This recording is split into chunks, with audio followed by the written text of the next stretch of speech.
Dash जा रहे हैं। कैसे जा रहे हैं भला बताओ? तो इसी को कहते हैं ब्रिजिंग। ठीक है, आपने मुझसे पूछा था कि मैम प्रीवियस नॉलेज हम कैसे ऐड करें, तो जब हेलो एवरीवन, कैसे हैं आप सभी?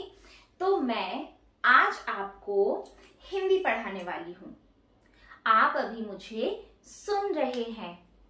राधा बैग में से पुस्तक निकाल रही है।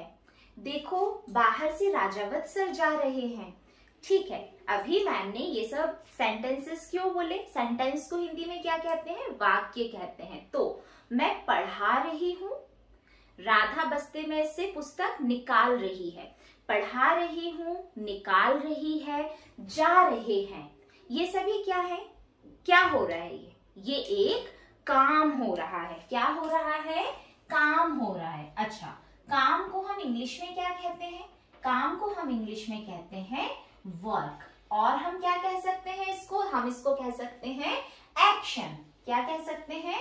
एक्शन। अच्छा, हमने इंग्लिश में पढ़ा है all the action words are called verbs. Yes, all the action words, जितनी भी एक्शन होती है, एक्शन लाइक लर्न याद करना, टॉक बात करना, प्ले खेलना, डांस नाचना, ईट खाना। ओके, तो जितने भी एक्शन वर्ड्स होते हैं, जो भी वर्क होता है, जो भी काम होता है, वो सभी क्या होते हैं? वर्ब होते हैं। तो इस वर्ब को हिंदी में क्या कहते हैं? जो भी काम होते हैं उसे हम हिंदी में क्या कहते हैं? काम भी हिंदी है, लेकिन जब हमें पढ़ाई करनी है तो पढ़ाई वाली भाषा में हम उसे क्या कहेंगे? उसे हम कहेंगे क्रिया। बहुत अच्छे, क्या कहेंगे हम उसे?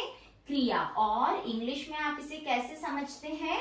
वर्ब। Very good. तो आज हम पढ़ने वाले हैं क्रिया, और एक और टॉपिक इसका पढ़ने वाले हैं जो मैं अभी आपको बताऊंगी। आज दिनांक कितनी है बच्चों? बहुत अच्छे। और आज का दिन कौन सा है? वेडनेसडे नहीं, हिंदी में बताइए, बुधवार। बहुत बढ़िया। ओके, तो क्रिया क्या होती है? जो भी शब्द, ओके, अभी हमने कुछ शब्द देखे, पढ़ रहे हैं, फिर हमने देखा निकाल रही है। ठीक है, राधा पुस्तक निकाल रही है, राजावत सर जा रहे हैं। बहुत अच्छे।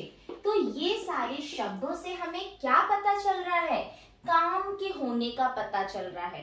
तो हम क्रिया की परिभाषा कैसे लिखेंगे? आप सभी को मेरे बात दोहराना है। ओके, चलिए बोलिए मेरे साथ। जिन शब्दों से किसी भी कार्य के करने या किसी भी कार्य अर्थात काम, किसी भी कार्य के, बहुत अच्छे, करने या होने का बोध होता है। करने या होने का बोध होता है, उन्हें क्या कहते हैं? क्रिया कहते हैं। अब गाइस, यहाँ पर आपसे पैनल बीच में आपको स्टॉप करके पूछ सकता है कि करने और होने में क्या अंतर है। तो शिक्षक पढ़ा रहा है, तो पढ़ा रहा है मतलब यहाँ पे काम कर रहे हैं, और मशीन चल रही है अर्थात ये काम हो रहा है। ठीक है, इस तरीके से आप दोनों का अंतर भी बता सकते हैं और एग्जाम्पल्स आप अपने तरीके से ढूंढ सकते हैं। तो जिन शब्दों से किसी भी कार्य के करने या होने का बोध होता है, उन्हें क्या कहते हैं? क्रिया कहते हैं। अब सभी बच्चे मुझे 5 वाक्य बनाकर बताएंगे जहां पर आपको एक काम लिखना है। ठीक है ना?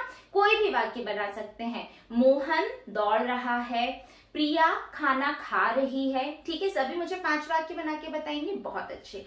अब अगर मैं कहती हूं राधा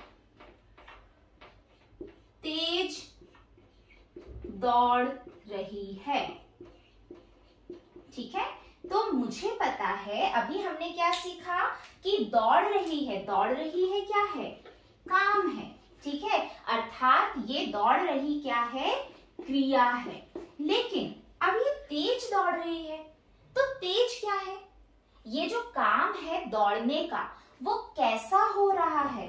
ओके, किस गति से हो रहा है? इसकी स्पीड कितनी है? ओके, किस गति से हो रहा है?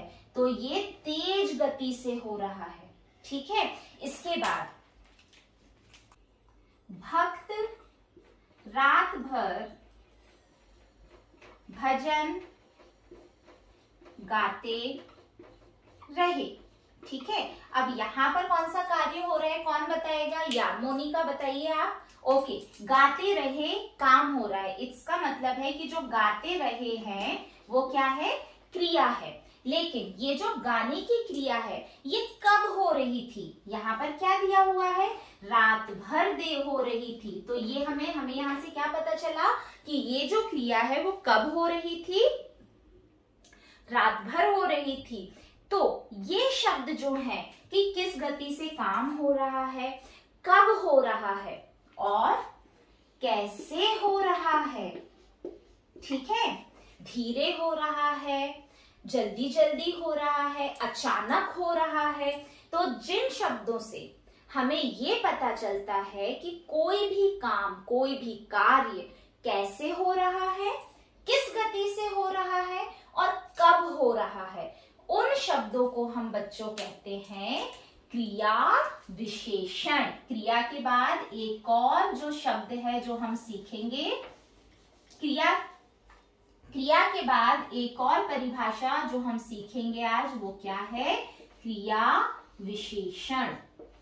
समझ में आया आपको, बहुत अच्छे। अब मैं यहाँ पर कुछ खाली स्थान लिखने वाली हूँ और आपको उन्हें मुझे भरकर बताना है कि उसमें प्रयुक्त की गई क्रियाओं के लिए आप कौन सा क्रिया विशेषण उपयोग करेंगे, ठीक है। अब जैसे अभी देखो, मैम डैश पढ़ा रही हैं।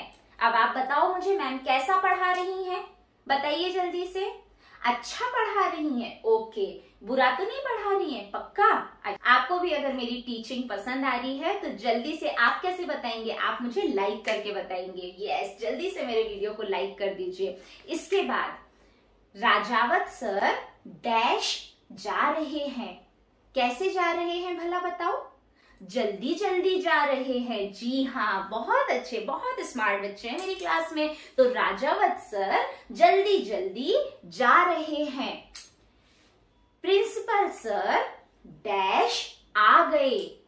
आना क्या है यहाँ पर, क्रिया। अब कैसे आ गए, कब आ गए, अचानक आ गए। जी हाँ, बहुत अच्छे, बहुत ही प्यारे बच्चे हैं। तो प्रिंसिपल सर अचानक आ गए, तो अचानक यहाँ पर क्या हो जाएगा, क्रिया विशेषण। अच्छा पढ़ा रही हैं, अच्छा क्या हो जाएगा, क्रिया विशेषण। जल्दी जल्दी जा रहे हैं, जल्दी जल्दी क्या हो जाएगा, क्रिया विशेषण। समझ में आया। अब मैं आपको यहाँ पर खाली स्थान दूं, आप भरेंगे, मजा आएगा भरने में। सब अपने अपने क्रिया विशेषण यूज करेंगे, ठीक है। आपको जैसा समझ में आता है आप उसमें लिखिए, फिर हम उसको क्लास में डिस्कस करेंगे, ठीक है। Okay, let's start. तो गाइस, आपको समझ में आया होगा कि मैंने यहाँ पर दो टॉपिक पढ़ाए हैं, क्रिया, क्रिया विशेषण। प्राइमरी क्लास में हम एक क्लास में एक ही टॉपिक को लेंगे, but as a demo teaching मुझे आपको प्रेजेंट करना था तो मैंने दोनों टॉपिक इसी में इंक्लूड कर लिए। अगर आप डेमो टीचिंग में क्रिया विशेषण का टॉपिक लेते हैं तो आपको विद इन अ मिनट एक क्रिया को भी रिकैप करना पड़ेगा, ठीक है। आपको रिकैप्चुलेशन करना पड़ेगा। एक बच्चे से खड़ा करवा के पूछ लीजिए, आप जिस भी तरीके से इसको अपनी डेमो टीचिंग में इंट्रोड्यूस करना चाहते हैं उसको जरूर करिएगा। तो इसी को कहते हैं ब्रिजिंग, ठीक है। आपने मुझसे पूछा था कि मैम प्रीवियस नॉलेज हम कैसे ऐड करें, तो जब आप क्रिया विशेषण पढ़ा रहे हैं आपको क्रिया को एक बार रिकैप्चुलेट करना है, इसे कहते हैं ब्रिजिंग करना। सो अगर आपको मेरी एडवाइजेज, मेरी टीचिंग स्टाइल, मेरी स्ट्रेटेजीज, मेरी क्रिएटिविटी पसंद आ रही है तो मुझे कैसे पता चलेगा, ऐसे पता चलेगा कि आप मेरे वीडियो को लाइक और शेयर करेंगे, और अगर आप मेरे चैनल पे न्यू है तो उसे जल्दी से सब्सक्राइब करिए और press the bell icon for the upcoming videos. Thank you.